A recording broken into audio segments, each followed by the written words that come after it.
Bueno, arratsaldeon, zer moduz? Ondo. Ni Itxaso naiz eta Laia 3.0 sexologia eta ezkidotza elkartetik nator. Gaur badakizue ez tokatzen den? Sare sozialen inguruan hitz egitera. Sare sozialak, matxismoa, gazteak eta gauza hauek. Neska eta mutilen artean edo gizon eta emakumeen artean erabilpenean ezberdintasunik ikusten duzu? Bai. Igual, Instagramen mutil bat igotzen duenean argazki bat, igual, kamiseta barik, ondo ikusita dago, baina neska bat igotzen badu, ezabatzen dute. Vale, zensura badago. Bai, nik uste hori gehi igual TikToken, Instagramen, baina Instagramen igual neskena gehiago dago luzatuta edola, baina TikToken oso azkar borratzei zuten.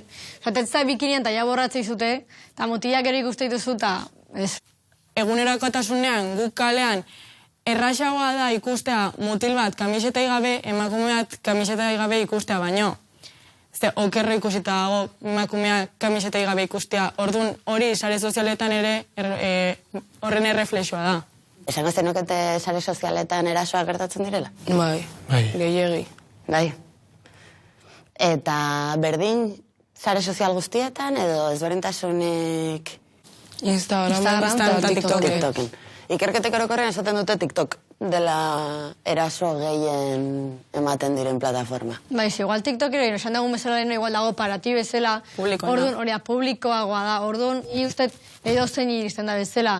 Bai, nik uste bai egoten diela, gabiz asko zentratzen igual irudizetan eta baina igual bauzera zuek tuterren, igual zuk zozer ipizten dozu edo, eta ja emakumearen momentutik zure gaitasun danak zalantzan jartzen di edo ez. Eta nik uste hori bai erasoet dala eta holako asko dauz. Orain, bakoitzari paper bat eta boligrafo bat emango dizkizuegu, eta bertan eskatuko dizuegu idazteko 3 egoera edo 3 eraso ikusi dituzuenak, bizi izan dituzuenak, sare sozialetan. Guztionekin lotuta matxismoarekin edo sexismoa edo nahi duzuen. Shall we all talk of the sign? Everything runs in circles. Everything comes undone. One hand holds the mantle. The other one holds the key. Your body is a sanctuary. Bale, nork hasi nahi du? Haien zaki argazkiak bidaltzean nire baimenik gabe. Ze ohikoa den hau, ez? Bai. Pasada bat da, ikastetxe guztietan ateratzen zaigun gaia. Baina ezagutzen dudan mutilak eta ez ditudan ezagutzen mutilak. Eta ni egiten dudana da kaptura egin eta berriro igo, baina nire perfil publikoan. Eta etiketatzen diet, handitan, eta jazta. Zuk nik ikustea nahi dizenuena, orain jende guztiak ikusiko du. Guztia ikustea, berriro ez egiteko. Eta ze hori eginta gero zer gertatzen da, edo nola reakzionatzen du jendeak? Bidali didan mutila, haren zaki argazkia esaten dit. Mesedez, kendu, baina Instagrama borratzen dit argazkia. Claro. Gero denunziak edo jasotzen ditu eta borratzen da. Bai. Eta nire galdera da, argazki hauek bidaltzen dituzten pertsonen helburua zein da? Jakingo genu ze pentsatuten, momentu hortan. Nik uste jartza foko asko emakumengan ardura, ez? Zuri bihatzen zut argazki bat, eta zuk zakezen erakusten balbidetzu erruan ere da, zen zuri bihatu zut. Eta baina nik ezakit zuk olako astakirik ingo dituzuen, eh? Nik uste batzutan Twitterren eta olako konbertsatze batzuk, literal, jartzen dola. Esta es muy buena. Pero lo siento, no quiero nada. Tampoco estás tan buena, puta. Claro, bai. Ez que igual ikasi behar da ezezkoak onartzen, ez? Bai. Adibidez, nire Instagrama publikoa da, baina askotan, nire lagunak, mutilak direnak, esaten didate. Beste egunean, igo zenuen argazkia arropa gutxirekin, nire kuadriako taldean bidali dute.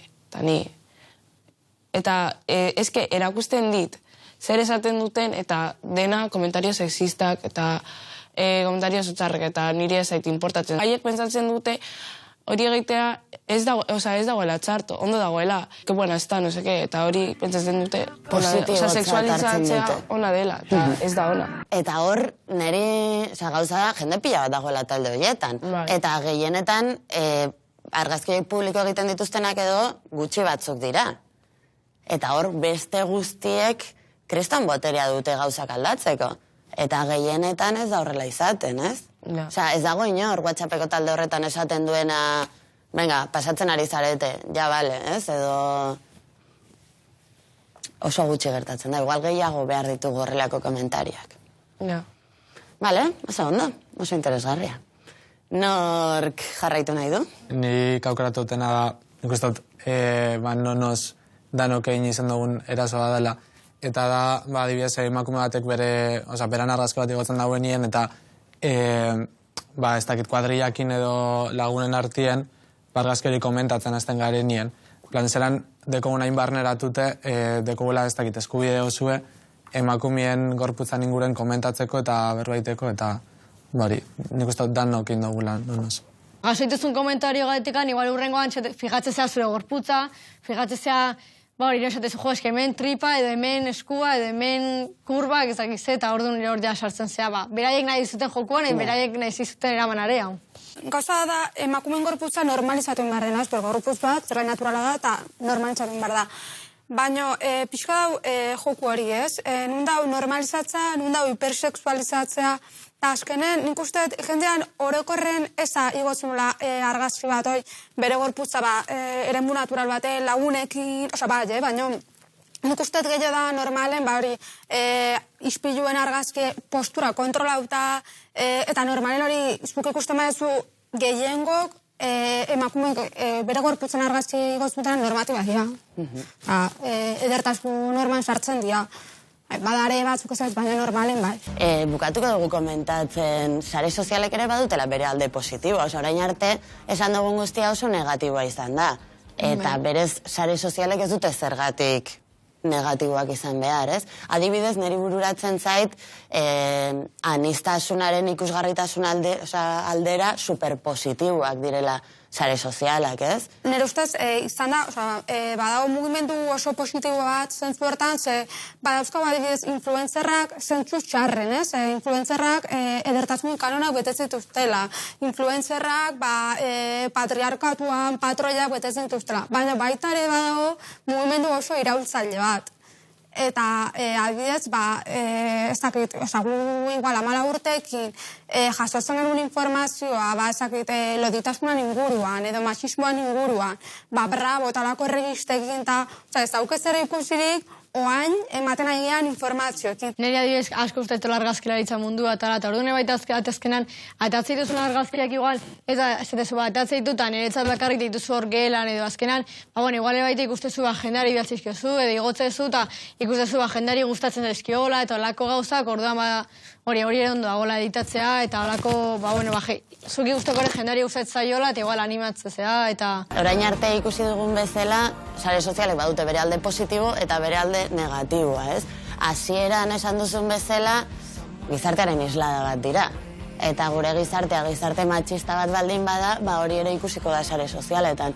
Aldiz, irautza bat astenari baldin bada, edo aldaketa sozial batean baldin bagaude ere, hori ere sare sozialek erakutsiko digute. Orduan badute bere alde ona eta bere alde txarra ere bai. Eskerrik asko.